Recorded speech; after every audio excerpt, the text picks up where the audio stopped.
ایسا اس لیے ہے کہ اللہ رات کو دن میں داخل کرتا ہے اور دن کو رات میں داخل کرتا ہے، اور یہ کہ اللہ بڑا سننے والا، دیکھنے والا ہے۔ یہ اس لیے ہے کہ اللہ ہی برحق ہے، اور اس کے سوا جنہیں یہ پکارتے ہیں وہ سب باطل ہیں، اور یہ کہ اللہ بڑا برتر ہے۔ کیا تو نے نہیں دیکھا کہ اللہ نے آسمان سے پانی برسایا تو اس سے زمین سرسبز ہو جاتی ہے؟ اللہ یقیناً بڑا مہربان، بڑا باخبر ہے۔ جو کچھ آسمانوں اور زمین میں ہے سب اسی کا ہے، اور اللہ ہی بے نیاز اور لائق ستائش ہے۔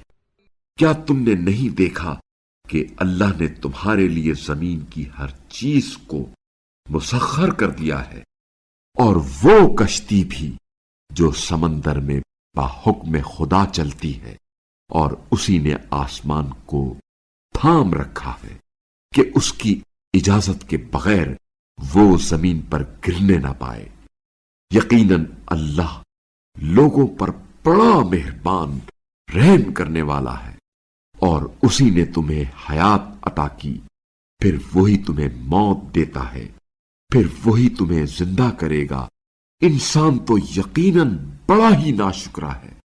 ہر امت کے لیے ہم نے قربانی کا ایک دستور مقرر کیا ہے جس پر وہ چلتی ہے، لہذا وہ اس معاملے میں آپ صلی اللہ علیہ وآلہ وسلم سے جھگڑا نہ کریں، اور آپ صلی اللہ علیہ وآلہ وسلم اپنے پروردگار کی طرف دعوت دیں۔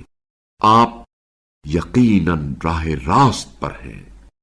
اور اگر یہ لوگ آپ صلی اللہ علیہ وآلہ وسلم سے جھگڑا کریں تو کہہ دیجئے جو کچھ تم کر رہے ہو اللہ اسے خوب جانتا ہے۔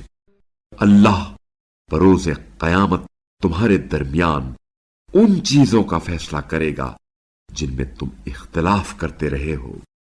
کیا آپ صلی اللہ علیہ وآلہ وسلم کو علم نہیں کہ جو کچھ آسمان اور زمین میں ہے اللہ ان سب کو جانتا ہے؟